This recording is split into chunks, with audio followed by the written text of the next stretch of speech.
सत्संगत जी, प्यार से कहना ध्यान निरंकार जी। आज सत्संग में ये जो भाव भरे थे कि कैसे संसार में ये एकत्व का भाव रहे, मानवीय गुण हरेक में रहे। एक संसार वाकई ही परिवार है, कोई भेदभाव नहीं है, कोई ऊंचा नीचा नहीं है। एक दिलों से दिलों तक का आदर सत्कार प्यार, एक भाव जो इंसानियत के लक्षण हैं वो एक साबित करते हैं कि वाकई ही सिर्फ एक इंसान के शरीर में नहीं है मनुष्य, वाकई ही इंसान है, ये इंसानियत है। तो ऐसे ही भावों को भक्तों ने हमेशा से समझाया है कि इस धरा पे आए हैं तो जीवन इस तरह जिए कि वाकई ही वो एक सफल जीवन हो। ये श्वासों ने तो एक दिन खत्म हो जाना है, पर बात वो है कि ये सांस चलते चलते इस जीवन का क्या कर रहे हैं, कैसे एक समय जो मिला है क्या उसका सदुपयोग हो रहा है या दुरुपयोग हो रहा है।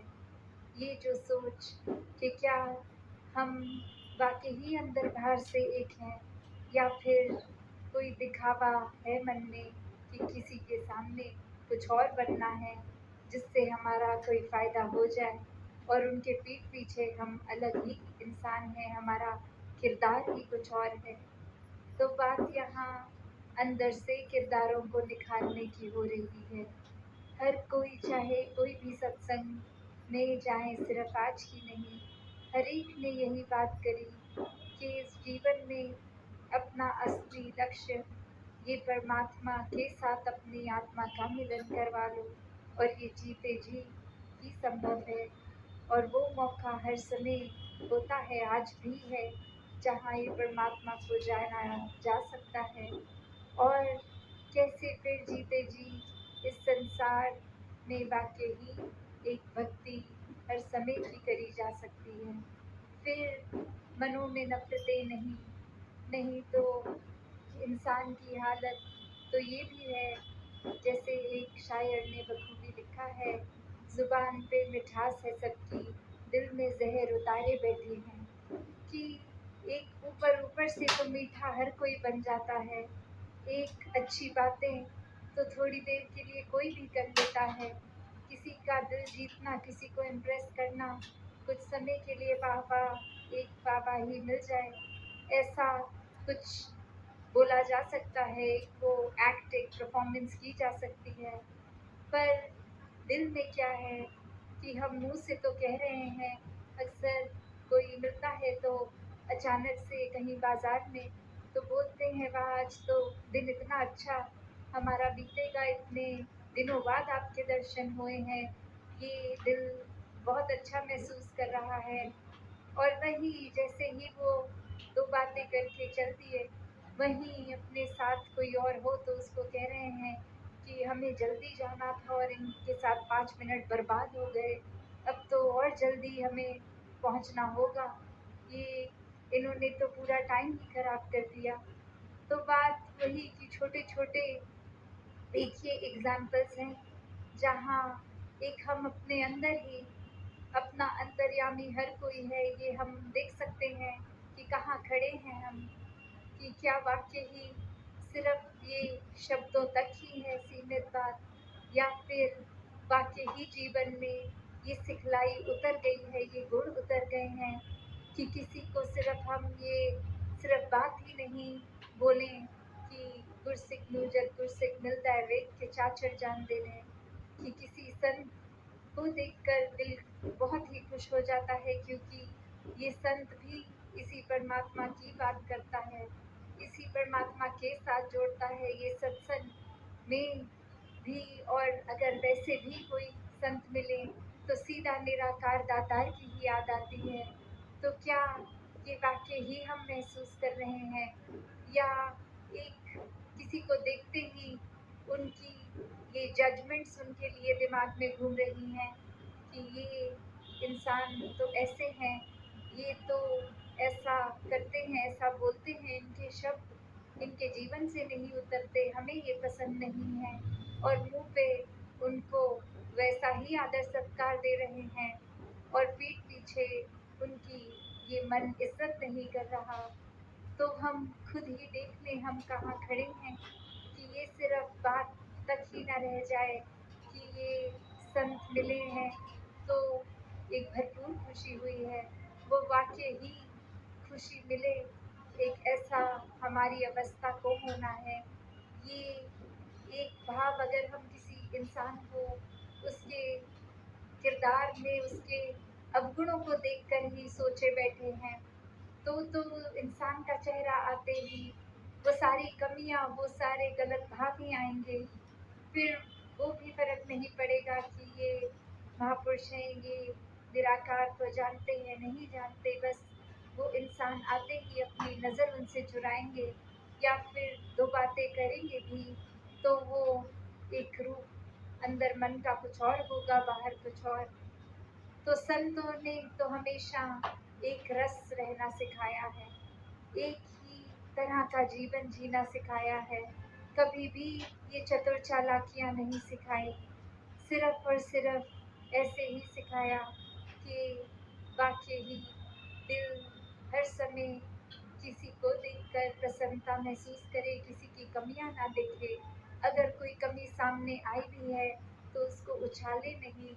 एक उनको जताए नहीं। अगर कोई वाक़ई ही शुभचिंता एक शुभचिंतक बन के उन तक ये एहसास उस तरह करवाया जाए कि आप में बहुत गुण हैं, बस ये आपकी बात कुछ ऐसी थी, जो आप अगर बदल लें, तो आपकी भी भलाई हो जाएगी। और आस-पास जो एक हम सुन रहे हैं कुछ आपने वचन ऐसे बोल दिए, ये हमारे भी कानों से हमारे दिल तक नहीं चुभेंगे।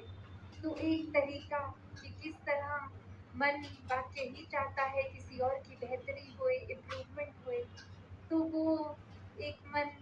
तरीका अपनी बात कन्वे करने का बाद अगले तक समझाने का भी एक सही तरीका ढूँढ लेता है। फिर दूसरे को भी एक चुभन देकर बात नहीं समझाई जाती कि आपने हमें चुभन दी, तो हम भी पलट के आपको चुभन देंगे, तो आपको समझ आएगा कि चुभन एक महसूस करना क्या होता है। नहीं, संतों ने तो अपने आप को इतना निस्वार्थ बना रखा होता है हर समय कि दूसरे का किरदार कैसा भी हो, उसके चरणों में बिछ जाते हैं कि आप एक महान इंसान हैं, आपके अंदर बहुत अच्छाइयाँ हैं, एक ऐसा मन का भाव रखते हैं, ना कि एक पिन पॉइंट करते मन में नफ़रत के भाव बनाते हैं। अक्सर ये नफ़रतों से दिलों में दूरियां ही इतनी हो जाती हैं कि चाहे एक घर परिवार में एक छोटे से दायरे में ही हों, तो भी एक कमरे में परिवार का कोई एक इंसान और दूसरे में और ये आपस में ही एक बात नहीं कर पा रहे, परिवार के कोई तीसरे इंसान को कोई मैसेज दे रहे हैं कि जाके उनको ऐसा बोल दीजिए कि ये एक डायरेक्ट हम बात नहीं कर रहे हैं, ये मनों में मनमुटाव आ गए हैं। तो एक बात वो नहीं कि कहाँ हम ये संसार के हित की बात करते हैं, कहाँ एक पूरे संसार की सेवा की बात करते हैं, और वहीं कहाँ एक घर में ही ये रूप ऐसा कि बिल्कुल 2 कदम दूर दूसरा कमरा और वहाँ तक नहीं जाया जा रहा। ये मन में अहंकार, ये खुद को सही साबित करने की कोशिश इतनी कि दूसरे को उस समय समझा भी नहीं जा रहा। बस हम ठीक हैं, ये बात को पकड़ के, और हो सकता है ठीक हो भी, दूसरे का पॉइंट हो सकता है उस बात के लिए ठीक ना भी हो, तो भी ये बातचीत बंद कर देना तो कोई सॉल्यूशन नहीं है। वो कहीं न कहीं जाकर, चाहे थोड़ी देर के लिए ही, कि दूसरे की बात समझी और उसको समझाया भी जाए। एक सामने किस तरह जाना है उस समय के लिए अपना अहंकार, अपनी ईगो को भी भूलकर बस यही कहना है कि ठीक है, हो सकता है आप ठीक हों, हो सकता है मैं ठीक हूँ, पर अब ये बातचीत ना करना तो कोई सॉल्यूशन नहीं है। कैसे एक मिडिल पाथ में आए, कोई ऐसी जगह आए जहाँ 2 कदम आप चलें, 2 कदम हम चलें। कैसे संतमति जब होती है, ये सत्संग के गुण होते हैं जीवन में, तो गुरसिक तो हर समय एक सॉल्यूशन फोकस्ड होता है, प्रॉब्लम फोकस्ड नहीं होता। एक दिक्कतों के ऊपर अपना नज़रिया, अपना दृष्टिकोण नहीं बनाते हैं। एक सॉल्यूशन, एक किस तरह से ये दिक्कत दूर की जाए, ये निवारण हो, एक फिर से अमन एक महसूस हो, ये चैन, चाहे ये किसी भी दायरे की बात है, घर परिवार दोस्त मित्र संसार, पर ये संतों का तो यही रूप है। संतों का तो बेसिक नेचर ही यही है, स्वभाव ही यही है कि कैसे कोई भी चीज़ अगर इस तरह नहीं, जो इस मालिक को ये अगर रूप है तो अच्छा नहीं लगे, तो संत हमेशा ही एक अपने आप को उस दिशा में रखते हैं कि चीज़ों को बस संवारते चला जाना है। जो अक्सर हम उदाहरण इतनी बार पढ़ते हैं, इतनी बार बोलते हैं कि अगर कपड़ा इतना गंदा है तो हम यही जजमेंट बना के बैठें कि ये गंदा कपड़ा है तो इसको धोना ही नहीं है, इसको छूना ही नहीं है, तो वो कपड़ा साफ भी नहीं हो पाएगा। हमेशा कपड़ा गंदा है तो उसके अंदर वो पोटेंशियल भी है साफ होने का, सिर्फ उसमें पानी और साबुन की ज़रूरत और वो रूप ही बदल जाता है। इसी तरह ये मनों में भी अगर कुछ ऐसे भाव हैं, तो हम अगर वो इंसान के ऊपर ही कांटा मार दें कि नहीं, इससे तो बात ही नहीं करेंगे, ये ठीक इंसान नहीं है। बात सिर्फ इतनी कि चाहे उस इंसान की कोई आदतें हमें ठीक ना लगे हों, कोई स्वभाव में बात ठीक अगर अच्छी ना लगे, तो उस इंसान तक भी एक उसके सुधार का स्कोप क्योंकि उसमें है, तो अपने आप को उस स्थिति से पीछे नहीं करना है। नहीं तो भक्तों के जीवन में देखें, चाहे इतिहास खोल के देखें कि कितनी कठिनाइयाँ खुद पे ली, और ये लेने की ज़रूरत नहीं थी। सिर्फ मन में संसार के लिए ये करुणा का भाव था कि ये परमात्मा हमारे जीवन में आया, हमारी आत्मा एक अब ठंडक में है, बाकी संसार एक बेचैनी में है, तो हर एक तक ये बेचैनी पहुँचे। इसलिए इस मकसद से हर एक तक भक्त गए अपना सुख आराम छोड़ के, वरना तो वो भी आराम से सोच सकते थे कि हमें क्या ज़रूरत पड़ी है, हम आराम से तो घर बैठे हैं, नहीं किसी के जीवन में सुख चैन, तो हमें इससे क्या फ़र्क पड़ता है। नहीं, संत हृदय नवनीत समान, ये मक्खन की तरह दिल संतों का, जैसे मक्खन पे थोड़ी सी भी अगर गर्मी, एक आँच, एक धूप लगती है, वो तुरंत पिघल जाता है। वो फिर एक सॉलिड रूप नहीं रहता उसका, वो एक पिघल के लिक्विड बन जाता है। तो वही बात है कि संतों का दिल भी फिर ऐसा ही है। संतों ने भी अपने दिल में हर एक के लिए उनके उद्धार के भाव रखे हैं कि हर कोई प्रोग्रेस करे, हर कोई सफल हो। किसी की भी कोई कठिनाई बेचैनी है तो हम चाहे कोई भी कठिनाई खुद अपने ऊपर ले लें, पर उनको आराम दें। तो बात वही कि संत हमेशा they go out of the way, उसी तरह एक अपने रास्ते से भी अगर दूर जाके वो किसी को आराम पहुंचाने की बात है, तो उससे कोई संत कभी नहीं झिझकता। और यहाँ हम अपने अंदर झांके, अपने मनों में ये ही बात को देख लें कि किसी के लिए कहीं दूर जाना तो क्या, कोई मेरे रास्ते में भी अगर हो तो मैं उसके लिए क्या ही करता हूँ, क्या नहीं। जो आराम से चीज़ें मेरे लिए की जा ही सकती हैं, the things that are very doable for me, क्या मैं वो कर रहा हूँ कि नहीं। ठीक है, कोई बहुत पहाड़ तोड़ने की एक इतनी दुर्गम एक स्थिति को नहीं कह रहे करने को, पर क्या किसी को अगर मैं देख रहा हूँ कि रास्ते में कोई केले का छिलका है जो मैंने तो देख लिया और मैं साइड होके चला गया, क्या मैं उसको उठा के कचरे में तो डाल रहा हूँ कि अगर किसी की नज़र ना पड़े तो वो फिसल क्या ऐसी छोटी छोटी चीज़ें हम जो आराम से कर सकते हैं, वो क्या मन के भाव हैं कि नहीं, या फिर कि नहीं हमें जल्दी है, हमने देख लिया तो ये खुद ही अज्यूम कर लिया, सोच लिया कि हर कोई अब इसको देख ही लेगा। नहीं, एक संतों ने तो एक मार्ग उनका चाहे कितना भी कांटों से भरा है, वो कांटे चुनते हैं ताकि पीछे अगर कोई आए तो उनको वो कांटों की चुभन ना हो। तो बात यही कि ये कोई एक फिजिकल कांटे की बात ही नहीं, सिर्फ ये मनों की बात है कि किस तरह अगर हम अक्सर खुद भी उस पोजीशन में होते हैं कि दो व्यक्ति अगर बात कर रहे हैं और कमरे में हम वो तीसरे इंसान हैं और दिख रहा है साफ कि एक का पॉइंट ऑफ व्यू, एक का नज़रिया दूसरे से मेल नहीं कर रहा, तो वहाँ हमारा क्या योगदान है? क्या हम उस एक जो चिंगारी सी महसूस हो रही है दोनों के बीच में, वो उस आग में तेल डालने का काम कर रहे हैं, या वो आग बुझा रहे हैं हम क्या बीच में वो, अगर दोनों ही गुस्से में हो रहे हैं, उनको शांत करके एक न्यूट्रल नज़रिया रख दें कि आप दोनों ठीक कह रहे हैं, पर 2 मिनट 1 सेकंड पानी पी लीजिए, एक ठंडे हो जाएँ, फिर ये कन्वर्सेशन को कंटिन्यू करते हैं और उसी के दौरान खुद हम वो बात को उस तरह नेविगेट कर दें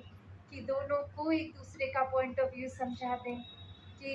इनका कहने का भाव ये नहीं था, चाहे शब्द इन्होंने ज़रूर ये इस्तेमाल कर दिया, पर ये कहना ये चाह रहे थे। तो बात यही कि जहाँ पे भी हम जिस तरह भी एक योगदान दे सकें, एक चीज़ों को बेहतर कर सकें, और अक्सर यही होता है क्योंकि हम अपने ही एक आज भी जैसे सत्संग में वो ज़िक्र हो रहा था कि ये गलतफ़हमियों की बात आती है, ये नियत तो ठीक ही है और दोनों तरफ ठीक है, बस ये अगर गलतफ़हमी है तो वो अगर हम उस पोज़ीशन में हैं जहाँ किसी के लिए वो कंट्रीब्यूट खुद से करके कोई न्योता नहीं देगा हमें कि आएँ और ठीक कर दें। वो उतनी चेतनता हमें कि हमारी नज़र के सामने कुछ हो रहा है, तो हम क्या आँख बंद करके ये होने दें तो ठीक रहेगा, या कोई एक्शन लें इस समय, वो ठीक रहेगा। तो बात वही कि भक्त, ये संत बहुत चेतन होते हैं, किस समय क्या करना है, क्या ज़रूरत है, वो नीड ऑफ द आवर क्या है, उसको हमेशा करते हैं और सही चीज़ करते हैं। ऐसी ही चेतनता ब्रह्म ज्ञान के साथ हम सब में भी है। तो हम क्या भक्तों वाला जीवन जी रहे हैं या नहीं? एक जीवन को सिर्फ व्यर्थ कर रहे हैं या नहीं? सिर्फ क्या मौके ही ढूँढ रहे हैं कि कभी कोई बड़ी चीज़, कोई बड़ा एक मौका मिलेगा तो ऐसा कुछ करेंगे जहाँ 100 लोग दिख रहे हों, एकदम से हम हीरो बन जाएँगे, या फिर ऐसे भी सेवादार बन के कि कोई देख रहा है, नहीं देख रहा, उससे फ़र्क नहीं पड़ रहा। चीज़ अगर ठीक नहीं तो उसका हमारा कंट्रीब्यूशन, हमारा क्या उस समय का करना, किस तरह योगदान दे सकता है, वो चुपचाप भी सेवा की जा सकती है। तो बात यही कि ये चेतनता, और चाहे वो सेवा के मैदान में चेतनता की बात है, या वो सेवा जो चौबीसों घंटे एक हम संसारिक रूप में एक जीवन को जीते जी कर रहे हैं, उसमें भी वो अलर्टनेस, वो चेतनता, वो विवेक बुद्धि कि कैसे जब हम सत्संग में नहीं हैं और कहीं भी हैं, कुछ भी कर रहे हैं, तो वहाँ पे भी वो एक चेतनता ही रहे, क्योंकि भक्त तो हर समय के लिए चेतन है, सिर्फ इसलिए नहीं कि एक संगत में आए हैं तो चेतनता से ये सत्संग का डेकोरम मेंटेन किया जाए, पर जब अपने घरों में भी पहुंच जाएंगे तो भी ये सेवा तो खत्म नहीं हुई, वहाँ भी परिवार की सेवा है। जब दफ्तरों में, स्कूल कॉलेजों में जाएंगे, वहाँ भी तो वो सेवा रूप ही है, अपने साथ वालों के प्रति, अपने से बड़ों के प्रति, छोटों के प्रति। तो हर एक के लिए ये मन में सेवा भाव हो, ये भेदभाव ना हो, ये एक मन में सही गलत का एक कोई लाइन ना बनाई जाए। हर एक के सुधार के लिए ही जो भी अपना कर्म हम कर सके उसकी ओर चलते जाएं। साथ संदेश जी, प्यार से कहना, दान दरगाह जी।